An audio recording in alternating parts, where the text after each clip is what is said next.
안녕하십니까. 이어서 원주권 뉴스입니다. 철원에서 휴가에서 복귀한 장병이 코로나19 확진 판정을 받았습니다.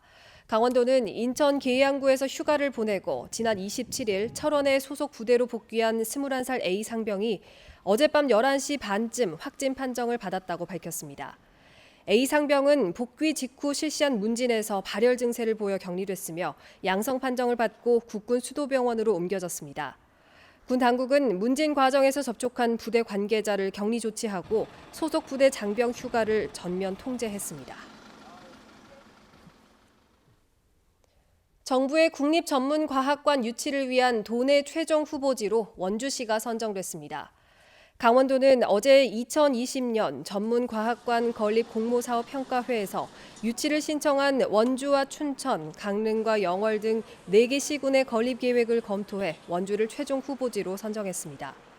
원주시는 다음 달 5일까지 과학기술정보통신부에 유치를 신청해 다른 시도와 경쟁을 벌이게 되며 7월 중에 전국에서 단 한 곳이 최종 결정될 예정입니다. 도내 최초로 아동 친화도시 인증을 받은 횡성군이 아동 친화도시의 시작을 알리는 인증 기념 현판 제막식을 열었습니다. 횡성군은 지역 경찰과 소방, 교육청, 아동기관 관계자, 지역 어린이 등이 참석한 가운데 오늘 군청 현관에서 아동 친화도시 인증 현판 제막식과 아동 친화 염원 퍼포먼스를 진행했습니다. 횡성군은 본격적인 아동 친화 도시로의 시작을 알리고 아이들이 행복한 도시 만들기를 위한 4개년 계획 실행에 돌입합니다.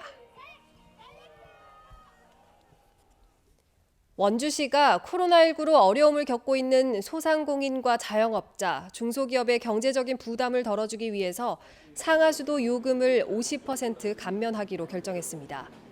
일반용과 욕탕용 업종 16,000여 곳을 대상으로 전체 감면액은 상수도 10억 원, 하수도 6억 원 등 모두 16억 원 규모가 될 것으로 예상됩니다.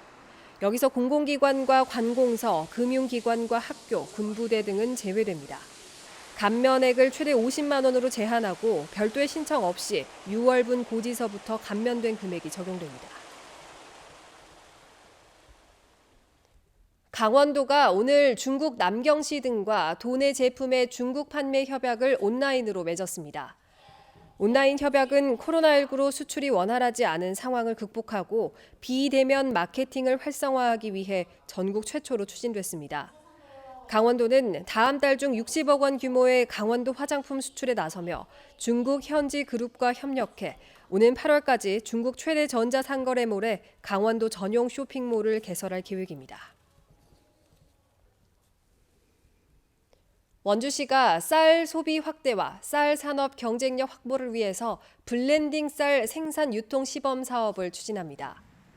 원주시는 여러 품종의 쌀을 혼합하는 블렌딩 기술을 적용해 소비자 기호와 수요처에 맞는 다양한 맞춤형 쌀을 개발하기로 하고 원주 농협 양곡 유통센터를 시범 사업장으로 선정해 사업비 1억 5천만 원을 지원한다고 밝혔습니다. 현재 1.5톤 규모의 쌀 혼합 시설 구축과 포장 용기, 디자인 개발이 진행되고 있으며 구수하고 찰진 밥과 다이어트에 좋은 밥, 영양을 가미한 밥 등 다양한 제품을 생산해 오는 10월에 본격 유통에 나설 계획입니다. 2020 평창군 자원봉사 릴레이가 오늘 출발식을 열고 다음 주부터 본격적인 봉사 활동에 나섭니다. 올해 자원봉사 릴레이에는 평창 지역 60개, 자원봉사단체 800여 명이 참여해 다음 달 20일까지 환경 정화와 농촌 일손 돕기, 집수리, 반찬 봉사 등 다양한 자원봉사 활동을 릴레이로 진행합니다. 평창군 자원봉사 릴레이는 지역 주민들의 자발적인 자원봉사 참여를 독려하기 위해 2008년부터 매년 진행되고 있으며 올해 출발식은 코로나 확산 우려로 축소 개최됐습니다. 원주 교육문화관이 5개 공모 사업에 선정돼 사업비 4,200만 원을 지원받습니다.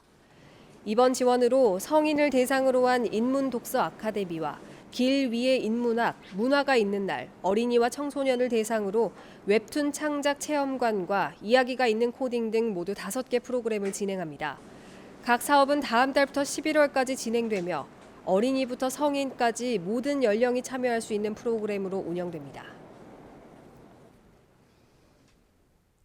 영월 덕포지구 도시재생 사업이 3가지 테마로 추진됩니다. 영월읍 덕포리 주민들은 다슬기 양식센터 연구소를 유치하는 지역 특화 재생 사업과 젊은 예술인들에게 문화 창작 공간을 제공하는 지역 공동체 재생 사업, 집수리와 보행 환경 정비 작업을 지원하는 주거복지 재생 사업 등 총 3가지 테마로 도시 재생을 추진하기로 했습니다.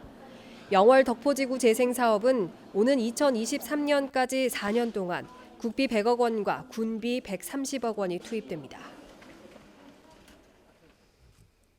최근 대포 통장 개설이 어려워지면서 올 들어 대면 편취형 보이스피싱이 기승을 부리고 있어 주의가 요구되고 있습니다. 강원지방경찰청에 따르면 대면 편취형 보이스피싱은 지난 2017년 9건에서 지난해 64건, 올해는 4월까지 82건이 발생해 크게 증가하고 있습니다. 경찰은 금융수사기관이 전화로 절대로 금품을 요구하지 않는다며 돈을 인출한 이후 만남을 요구하는 경우는 100% 보이스피싱 범죄라고 강조했습니다. 이상으로 뉴스를 마칩니다. 고맙습니다.